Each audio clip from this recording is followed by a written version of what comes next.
É isso, Fernanda. Boa tarde para você, Venê Pedrosa. Tô aqui, ó, muro da sede da Gávea. Quem conhece essa parte aqui da cidade e passa ali, Lagoa Barra, né, um caminho para ir para Barra, ida e volta, Barra Zona Sul, conhece bem esse espaço aqui. Já faz parte das comemorações de 130 anos do clube. Esse muro vai ser inaugurado no dia do aniversário do Flamengo, 15 de novembro. São pinturas feitas por 6 artistas. Tem quase 300 metros de distância aqui nessa lateral, nesse muro. E através dessas pinturas, os artistas retrataram 130 anos da história do clube. Vai ter a imagem do Zico, do Leônidas da Silva. O Jaime está mostrando aí São Judas Tadeu, né? É uma parte que simboliza a relação do Flamengo com a imprensa, além de ser o padroeiro do clube. Claro, ali ao lado da figura do padroeiro tem um rádio, mostrando essa relação do Flamengo com a imprensa, homenageando o Apolinho Washington Rodrigues na narração do gol do Pet histórico. Ele evocou o São Judas Tadeu e saiu aquele gol de falta que deu tri pro Flamengo, um gol histórico. Isso tudo faz parte das comemorações de 130 anos do Flamengo. Mais cedo, lá dentro, no auditório do Flamengo, a comunicação do clube apresentou o calendário, então, dessas comemorações. No dia 15, além da inauguração do muro, teremos também, como sempre acontece, os festejos aqui na sede e será lançada também uma websérie com a participação do Rui Castro, escritor imortal da Academia Brasileira de Letras, rubro-negro, e ele foi o convidado ilustre do evento que a gente esteve aqui mais cedo, quando foi apresentado então esse calendário. E o escritor falou da emoção de ser homenageado, de participar dos festejos dos 130 anos do Clube Rubro-Negro. Fala, Rui Castro. Eu jamais imaginei que um dia eu teria essa, sabe, uma coisa dessa, né? E para mim sempre foi absolutamente suficiente, bastante ser Flamengo, né? Torcer pelo Flamengo, assistir os jogos, acompanhar o Flamengo de todas as maneiras que eu pudesse, né? E isso para mim já era ótimo. Agora, de repente, isso aqui é uma surpresa para mim, né? Tá aí, portanto, o Rui Castro. Então, dentro desse calendário, no próximo dia 8, tem a inauguração do Campo Society aqui da sede do clube. No domingo, Flamengo e Santos, outras ações de comemoração. E no dia 15, como eu já coloquei, os feitos, então, para celebrar a data de aniversário do Flamengo. A gente vai preparar também uma reportagem contando mais detalhes desse muro, falando dos 6 artistas que participaram também dessa obra de arte, Fernandinha. Obrigada, Flavinique. Eu vou pedir para você, se você não conseguir, mas para os artistas mandarem então para a Venê ou para a gente o nome desses artistas de rua que estão fazendo essa arte tão bonita aí nos muros da Gávea. A gente sempre gosta de valorizar aqui os artistas de rua, tanto que eu trouxe aqui o Tadeu Nack, que fez o Muro dos Ídolos aqui em General Severiano, o F12, que faz muita arte lá no Newton Santos, também agora a Nath, que fez uma arte lindíssima do Luiz Henrique nos muros do estádio Newton Santos. É muito muro, é muita gente para ser pintada e é muito artista aí botando o seu talento na parede. Então, quem puder mandar o nome desses artistas, a gente dá uma moral aqui, hein, Flávio Vinick, você também coloca na sua matéria, combinado? Um beijo pra você, capricha aí. Ele sempre capricha, hein, Vini? Sempre. Vamos tentar descobrir o nome desses artistas aí pra gente falar aqui também. Ficou bonito o negócio aí, hein, Vene Casagrande? Bonito, nada mais justo. Inclusive, baita homenagem ao grande Apolinho, que infelizmente nos deixou recentemente, um cara sensacional pro jornalismo e também para a história do Flamengo, porque ele já foi treinador do Flamengo.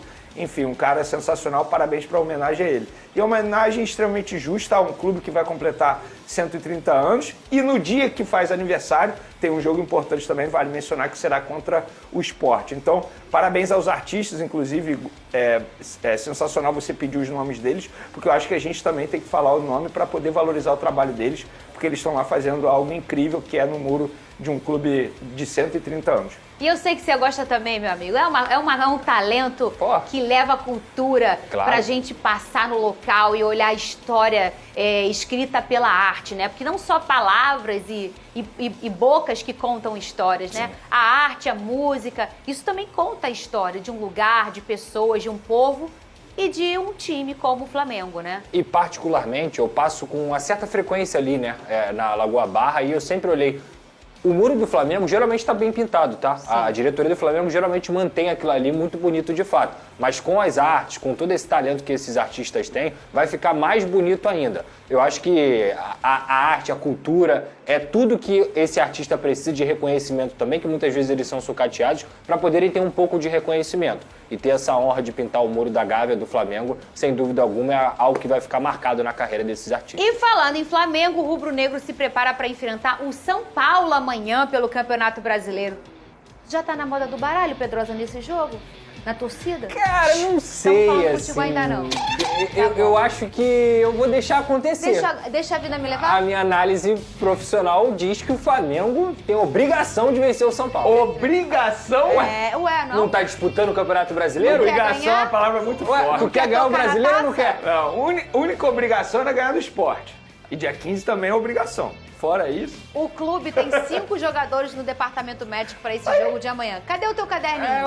Anota aí, Vene, você também. Que obrigação é essa, Pedro? Léo Ortiz, Jorginho, Carrascal, Cebolinha e Pedro. Já o Bruno Henrique tá suspenso, tá?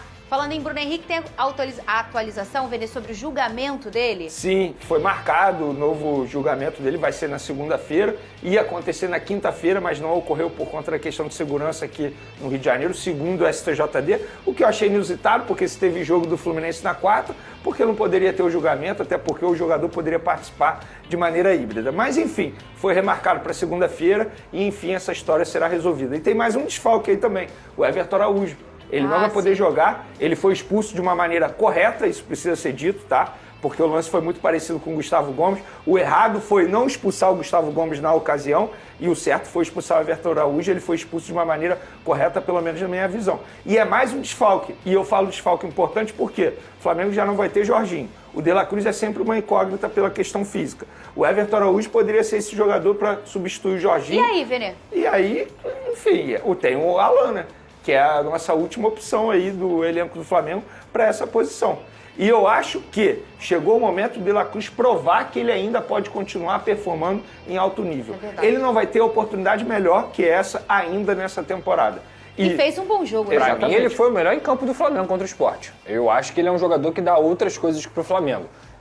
Ter o Saul é muito bom, ter o Jorginho é muito bom, ter o próprio Pulgar é excelente, mas o De La Cruz é aquele cara que bate de fora da área, coisa que o Flamengo pouco faz na temporada. Verdade. Ele tem também a batida de falta, pra quem não se lembra, o De La Cruz é um cara que bate falta e é um cara que rompe linhas carregando a bola. Coisa que o Jorginho não faz e que o Saul faz pouco também, na minha opinião. Então, carregar essa bola, ele aparecer muitas vezes como meia, é uma característica que o De La Cruz... É porque o De La Cruz, infelizmente, sofreu com muitas lesões, gente. Mas ele é um jogador de altíssimo nível. Porque, colocando em nível dentro de campo, ele teria condições de disputar essa vaga de titular se ele estivesse bem fisicamente. Ele só peca na sequência de minutagens, né? Ele exatamente. Não consegue imprimir. Eu vou sempre lembrar disso. O Pedrosa vai lembrar disso também, porque a gente fez uma transmissão junto de um Flamengo e Vasco. Naquela ocasião, o De La Cruz era o melhor jogador do elenco do Flamengo com o Tite. O primeiro semestre do De La Cruz no Flamengo com o Tite foi um primeiro semestre, assim, avassalador. Ele carregou o time. Sim. Tanto é que muita gente brincava. Caramba, De La Cruz nunca carregou tanta gente nas costas e tal. Só que depois... Aí teve um problema na minha visão de uma gestão de minutagem do próprio De La Cruz, porque todo mundo sabia que ele era um jogador que sofria muito com lesões, sofreu muito com lesões no joelho, então faltou essa gestão. Agora chegou o grande momento dele se provar que ele tem condições de continuar performando em alto nível. Mas eu não acredito ele tendo uma sequência de jogos aí. Ele não consegue completar 90 minutos em campo. O problema é esse, porque assim, pra quem não se lembra, o Arrascaeta, que é o grande craque do Flamengo, talvez o melhor jogador da América do Sul, acho que é o melhor jogador da América do Sul, na seleção uruguaia, o Arrascaeta não jogava direito. Ele não tinha frequência na seleção uruguaia. Sabe quem jogava sempre? O De La Cruz. Ele sempre jogava, sempre. Ele era titular diversas vezes. Ele é um jogador do mais alto calibre. Mas a questão física... Fernandinho, isso precisa ser explicado para o público que não acompanhava o futebol argentino. Por que o De La Cruz conseguia performar no River Plate em altíssimo nível, sendo titular na seleção uruguaia e no Flamengo não? Mas ele tinha interrupções lá no River, a questão é que lá joga muito menos. Se você fizer uma comparação... E mesmo assim ele não era um cara regular. Não, ele jogava, ele era titular, ele era sempre titular. Só que lá se jogava muito menos. Mas quando ele veio pra cá, ele já não veio com esse histórico de gente... Ele tem muitas interrupções físicas, por problemas físicos, Mas é o que o Vene falou, como ele tinha que jogar lá 40 jogos por temporada, exemplo qualquer aqui, ele conseguia contribuir. Ele é ídolo lá no River Plate. Ele é um jogadoraço, assim. Agora, seria o que então? Saúl e De La Cruz? Pulgar e Saúl, né? Eu botaria desse jeito. O De La Cruz não seria titular? Pra mim não, mas assim, poderia ter mais oportunidade, porque eu não enxergo no Saúl também tendo uma sequência muito Não é grande de melhor jogos. começar com ele e depois trocar? E aí você depende. vê até quantos minutos o cara aguenta? Os caras pouco fazem isso, né? Escala o Flamengo aí na tua cabeça hoje. Hoje, Vamos botar os relacionados aqui na tela. com Vamos todo ver as mundo à opções. disposição? Aqui, é esse ou aí, só ó. pra esse jogo? Pra esse Não, jogo, pra esse né? jogo, pra Aqui, esse ó. Esse jogo. Rossi, Varela, o Léo Ortiz não está disponível, aí obviamente seria Danilo e Léo Pereira. Na lateral esquerda, Alexandre. No meio de campo, cadê? Pulgar. Saúl tá ali. Saúl, Arrascaeta. Na ponta direita, eu colocaria o Luiz Araújo. Ai, Bruno Henrique não está à disposição. Eu Não. colocaria o Juninho, mas o Felipe Luiz não vai colocar o Juninho. Não Aí vai. ele bota o Gonzalo Plata. Na ponta esquerda, Lino. ele bota o Lino. Aí o Cebolinha tá de volta, né, pelo visto. Cebolinha Lino. já voltou a treinar em campo. Vamos até colocar as imagens na tela enquanto a gente comenta.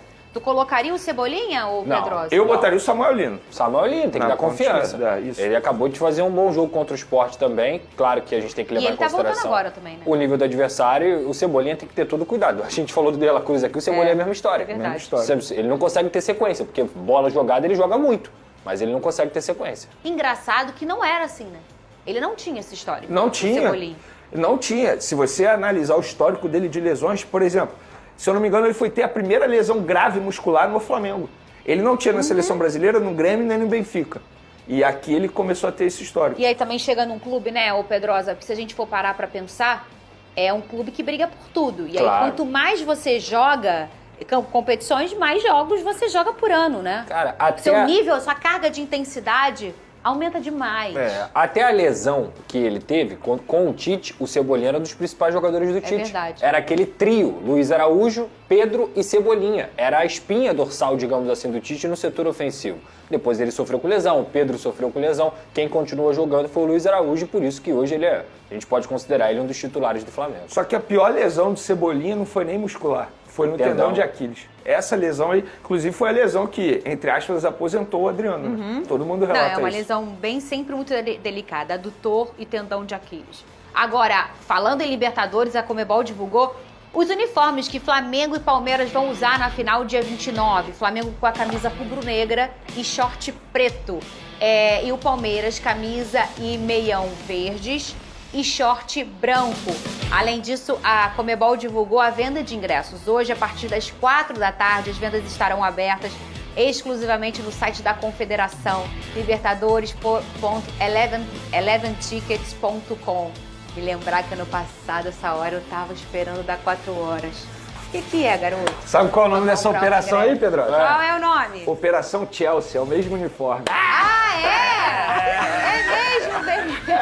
Não sou eu que tô falando. É assim que a torcida rubro-negra tá falando. Lembrando que o Chelsea já ganhou do Palmeiras já em final. É Na verdade. final do Mundial. É verdade. E o arqueiro também tava com essa roupa? Tava com essa, amarela. Olha, O Pedro, Rossi de que amarelo. legal, hein? Eu preferia a branca. Que bacana. Tenho boas lembranças com a camisa branca do Flamengo. É aí, mesmo? Na última Eu não tenho, final. Não? Pior que é igualzinha a camisa, sabia? Eu não tenho. A camisa de 21 é igualzinha a camisa desse ano. Mentira, É Pedro. parecidíssimo. Já tá definido isso aqui? Já tá definido. Ah, Isso aí. Inclusive, Pedrosa. foi uma vitória do Flamengo nos bastidores. Por quê? Eles O que consideram isso. aconteceu? Porque o Flamengo, pra quem não sabe, o Flamengo é considerado visitante. Lembrando que o Palmeiras aqui, como ele tá no começo do confronto, ele é o dono do confronto. jogo. Vai ser fora, é final única, mas coisas do futebol. Mas, né? por exemplo, Pela no campanha estádio, que ele fez, no estádio o Palmeiras vai utilizar o vestiário do time mandante. Perfeito. E o Flamengo utiliza o vestiário do time Visitante. visitante. Não vai mudar em nada. A operação, a Conmebol faz a mesma coisa para os dois times. Só que existia um medo da torcida do Flamengo, porque muita gente não gosta de ver o Flamengo jogar de branco, por achar que não dá sorte, como aconteceu na final de 2021. O Flamengo jogou de branco por ser o visitante. E aí, nos bastidores, o Flamengo, entre aspas, considera uma vitória, porque solicitou isso a Conmebol, para jogar com esse uniforme, por entender que esse uniforme traz boas vibrações, Sim. que a torcida gosta mais, e que de fato fica mais bonito, pelo menos na minha concepção. E aí o Flamengo entendeu que conseguiu essa vitória nos bastidores. E até a estética, porque boa parte do mundo vai estar vendo esse jogo. É então verdade. você identificar o Flamengo como vermelho e preto, pro mundo, é importante, pô. Eu também É acho. importante. E assim, a gente, pra quem nunca reparou, aí não é apaixonado por futebol, ou até nunca reparou, toda vez que o seu time vai jogar num estádio que não é o dele, ele vai sempre usar o uniforme 2 ou o uniforme 3. Então você geralmente vai ver aí o Botafogo, por exemplo, tem seu clássico, a sua clássica camisa listrada. Você geralmente vê o Botafogo jogando assim em casa. Quando ele vai jogar fora, Claro. ele joga de branco ou ele joga de preto. Então, sendo visitante, o Flamengo teria que jogar com o seu segundo uniforme. Mais um pedido do Flamengo, mais uma vitória aí, vai jogar de rubro-negro. Em 2021 Final era única. obrigado. Entende? O visitante E utilizar quem o dá segundo esse aqui? uniforme. A Comebol? A Comebol. O Palmeiras Esse não ano... precisa se meter. Não. Esse ano não era obrigado. Mas sim. o Flamengo tinha um receio de a Comebol solicitar isso. Entendi. Pedir. E aí o Flamengo solicitou antes a Comebol para jogar com o uniforme rubro-negro. E atenção!